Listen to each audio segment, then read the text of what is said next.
पहुंचते हैं तो प्रभु श्री राम कहते हैं गुरुदेव, ये बताइए ये आश्रम किसका है और इस आश्रम में ये सब पेड़ पौधे सूखे हुए हैं, केवल ये तुलसी जी का पौधा क्यों हरा है और ये पत्थर की शिला किसकी है? तो गुरुदेव ने कहा बेटा ये गौतम की नारी अहिल्या है, जिन्हें गौतम ऋषि ने श्राप दे दिया है। कि श्राप? क्या? हाँ, कि श्राप ऐसे दे दिया है पुत्र कि जब अहिल्या कुंवारी थी, विवाह नहीं हुआ था, तब इंद्र अहिल्या से बहुत प्रेम करता था, पर अहिल्या नहीं जानती थी कि वो इंद्र उनसे प्रेम करता है। महाराज अहिल्या के पिता ने अहिल्या का विवाह गौतम ऋषि के साथ कर दिया और वो खुशी खुशी रह रही थी।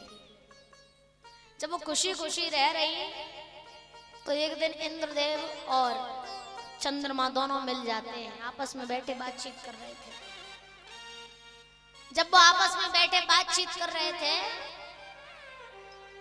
तो ऐसा कहते हैं, इंद्र ने कहा कि देख भाई यार मैं बहुत अहिल्या से प्रेम करता था। बोला भाई तो फिर क्या हुआ बताओ, विवाह करवाएं? कह रहे उसका विवाह उसके पिता ने गौतम के साथ कर दिया है। बोले तो क्या कर सकते हैं बताइए? कि मैं ये चाहता हूं कि अहिल्या तू मेरी नहीं हुई तो मैं होने तुझे किसी और की भी नहीं दूंगा। कि भैया तो क्या करें? क्या ऐसा करो भैया कि चंद्रमा तुम रात के 12 बजे मुर्गा बन जाना और मैं गौतम बन जाऊंगा, और तुम रात के 12 बजे मुर्गा बन के आवाज लगाना, और जब गौतम समझेगा कि 4 बज गए और वो स्नान ध्यान से निवृत्त होने जाएगा तभी मैं अहिल्या के साथ छल कर दूंगा। तो कहते हैं ना महाराज कि तू मुर्गा बन जाना मैं बाबा बन जाऊंगा, तू मुर्गा बन जाना मैं बाबा बन जाऊंगा।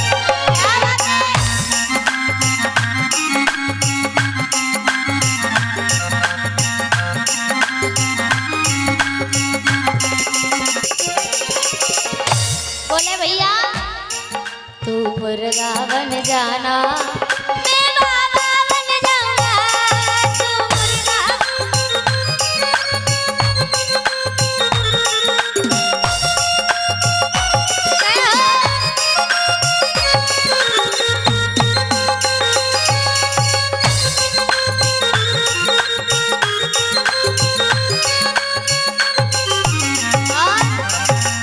फिर क्या करेगा भैया? तू टेर लगा देना मैं छल कर आऊंगा, तू टेर लगा देना।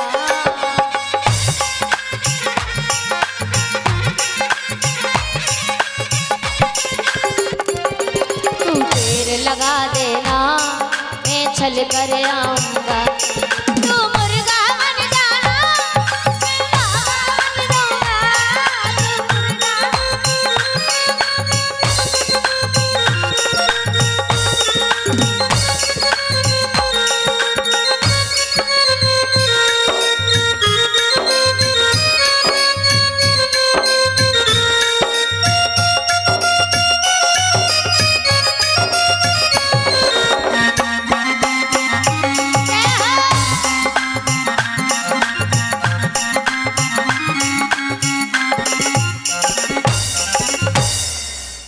महाराज आज जब इतनी बात कही है तो भैया ठीक है।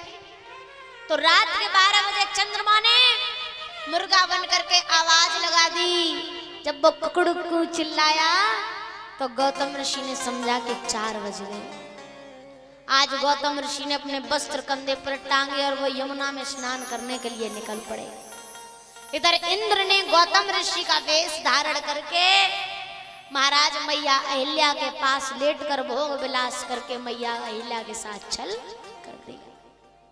इधर गौतम ऋषि ने जैसे ही यमुना जी में अपने वस्त्रों को डुबाया गंगा जी में, वैसे ही गंगा मैया बोली कौन मूर्ख है जो रात के 12 बजे मुझे जगाने चला आया है।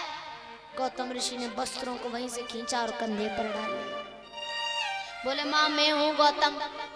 गंगा मैया बोली गौतम तुम यहाँ क्या कर रहे हो, तुम्हारे घर में छल हो रहा है। भैया गौतम जल्दी जल्दी आए सो चंद्रमा ने आवाज लगा दी कि भैया गौतम आ रहा है। इधर इंद्र इतने में भाग गया और चंद्रमा में गौतम ऋषि ने अपने कंधे पर डले हुए गीले वस्त्र उठाए और खींच के मार दिए। महाराज ऐसा कहते हैं वो छींटे चंद्रमा में पड़ गए और वो छींटे आज भी दिखाई देते हैं। महाराज आज जैसे ही गौतम ऋषि घर पर पहुंचे तो गौतम ऋषि ने कुछ ना तो मैया अहिल्या से पूछा, ना सुना, ना समझा, सीधा जाकर के कह दिया कि तुमने मेरे साथ छल किया है अहिल्या, जाओ मैं तुम्हें श्राप देता हूं, तुम पत्थर की हो जाओ। आज मैया अहिल्या ने लाख बार कहा कि मैंने कुछ नहीं किया प्रभु, मुझे तो कुछ मालूम भी नहीं था। आज मैया अहिल्या रो रही है तो उनके आंसुओं की बूंद तुलसा जी के पौधे में गिर रही है। काफी समय बाद आज गौतम ऋषि ने कहा कि कोई बात नहीं है, अब मैं कुछ नहीं कर सकता, पर जब त्रेता युग में प्रभु अवतार लेंगे तो उनकी पगरज से तुम्हारा उद्धार होगा। महाराज जब इतनी बात कही है कि पगरज से उद्धार होगा, वैसे ही प्रभु श्री राम ने अपने पग की रजा अहिल्या की शिला से लगाई और अहिल्या का उद्धार। बोली रामचंद्र भगवान की।